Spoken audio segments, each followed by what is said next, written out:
We commend Mayor Frey for his leadership, along with local leaders and law enforcement who have been navigating this uncharted territory with courage.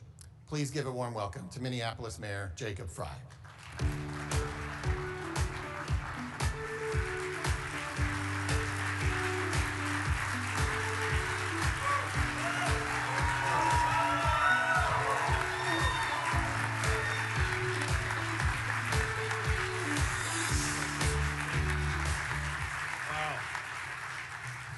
Well, this is exactly the group therapy session that I needed.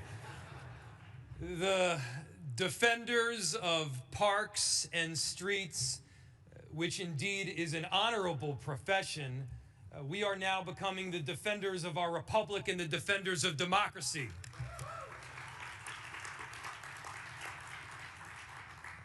And it is heartwarming to be here with all of you because, you know, I see your name on amicus briefs.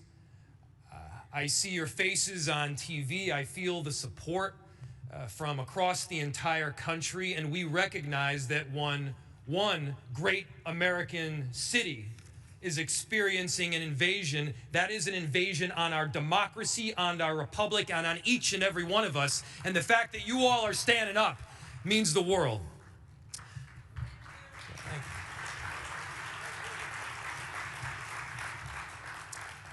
You know, never in a million years did I think that we would be in this place where troops and federal agents by the thousands have been deployed on a great American city, where the Department of Justice is used as a weapon to silence dissent, where the very foundational principles of our democracy and of our republic are questioned. You know, I didn't take this job to get into the business of defending democracy. I did it because being a mayor has always been my dream job. There's great honor in filling potholes. It is noble to keep people safe and to build affordable housing. That work which we do every single day is foundational to the principles of our republic, and all the same, we find ourselves in a different position right now. We are on the front lines of a very important battle. And it's important that we aren't silenced, that we aren't put down. This is not a time to bend our heads in despair or out of fear that we may be next, because if we do not speak up, if we do not step out, it will be your city that is next.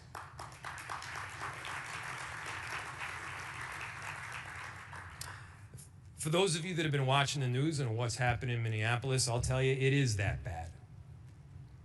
People's constitutional rights have been trampled.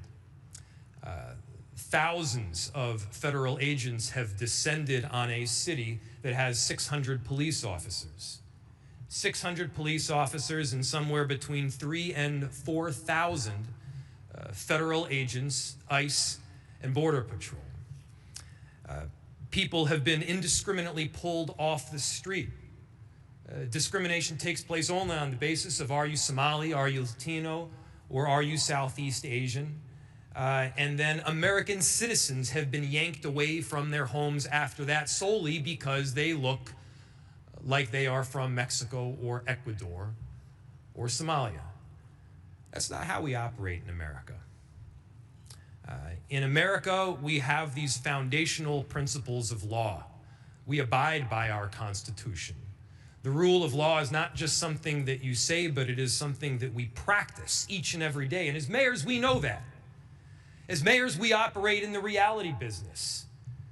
It is a reality that we've got to keep people safe on a daily basis. And by the way, we do that, partnering with a number of different jurisdictions, working with our federal government. In Minneapolis, we've worked extensively with the ATF and the FBI and the DEA, the U.S. Attorney's Office, to successfully drive down crime. And despite what you may hear on different media channels, crime is down in virtually every category and virtually every neighborhood of Minneapolis.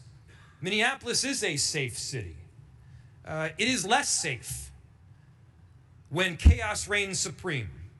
It is less safe when families do not feel comfortable going to school or buying food at the grocery store because they're worried that their very family might get ripped apart. It is less safe when we have roving bands of agents marching down the street just looking for somebody who might be concerned. And I gotta tell you, everybody is concerned when you have that kind of occupation. And so we've been very clear. The Operation Metro Surge needs to end. This kind of conduct and siege needs to stop, not just in Minneapolis. It needs to stop nationwide.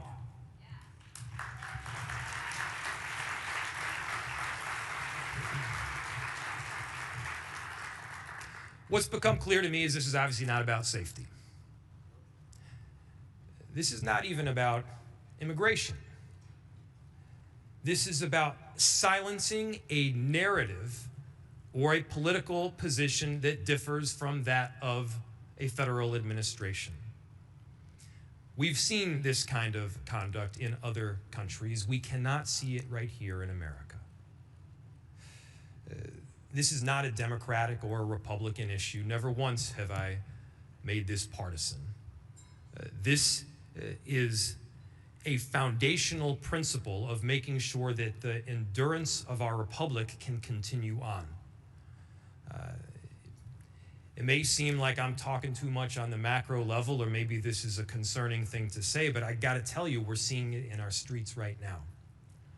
And it is up to each and every one of us to partner together, to work together, to protect those ideals that we hold firm. The power of the federal government is awesome. The military force that they have, they got tanks, they got bazookas.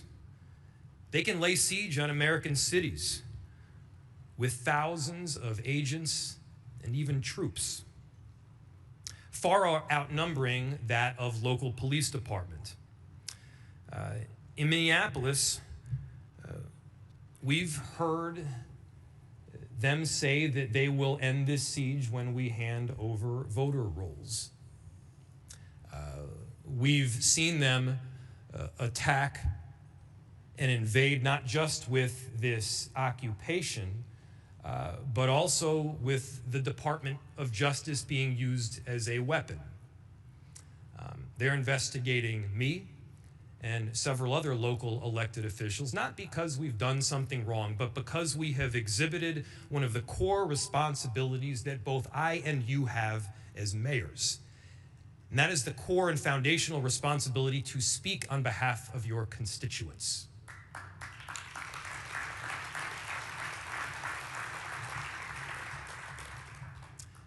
I'm going to continue to speak on behalf of my constituents. We won't be intimidated in Minneapolis, and if there is any place to take inspiration from, don't take it from me. Take it from the 435,000 Minneapolis residents that call our great city home and the many more that come and go. Take it from the tens of thousands of people that have stood up and peacefully protested to say we love our neighbor, we care about our collective family, and we're going to do everything possible to keep them safe. Take inspiration from the people that are dropping their neighbors off to the grocery store or standing guard outside a daycare to make sure that their families don't get ripped apart. Take it from the countless people that are exhibiting this foundational love of both city and, importantly, country. This is an opportunity to be a patriot, to stand up for the kinds of liberties and freedoms that we all hold dear. As a nation of immigrants, it should not matter where you are from. We rise based on our own merit. We fall based on our own flaws. Whole communities are not held accountable for the actions of a few. In America, we've got that kind of due process. We got to stand by that due process where you actually have rights. Those rights are exhibited in the form of a court system. And the battlefield that we need to be operating on is that court system right now. Look, in cities, we have laws that we abide by. We have work that we need to do. And the reality is you can't exercise the extraordinary power that the federal government has to force nationwide outcomes on localized issues, leaving our own citizens as collateral damage in a hostile negotiation. By their own words, what we've seen this administration push for is this whole concept that might makes right. That might makes right. Stephen Miller has pushed for this concept, calling it the iron law of the world. That might makes right. Stephen Miller is wrong. Time and again,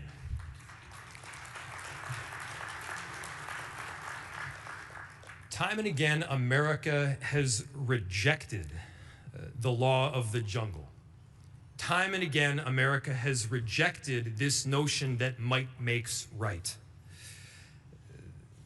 That notion and that belief that we are of something greater than simply force has allowed our country to rise in international influence and allowed great cities to be laboratories of democracy. We must reject the notion that might makes right again and again. We must understand that it is not the clash of iron that furthers the notions of democracy, but it is the intense battle of ideas. Might does not make right. In cities, we all recognize that ideas make right.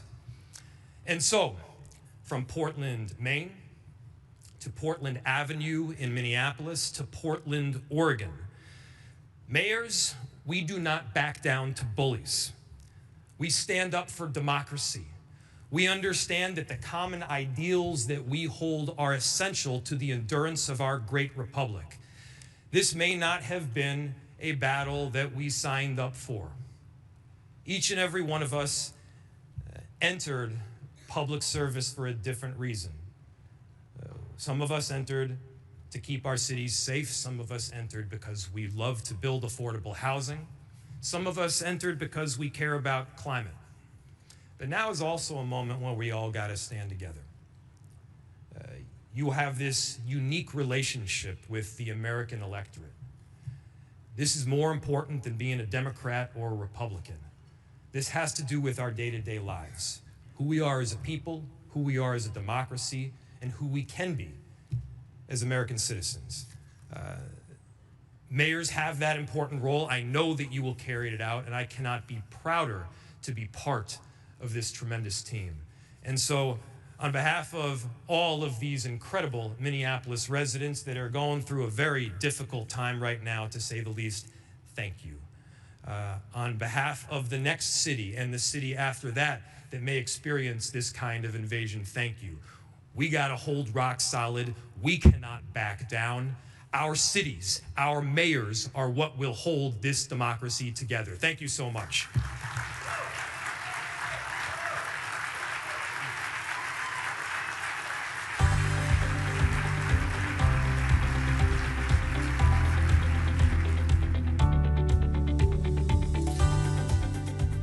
This session is now adjourned.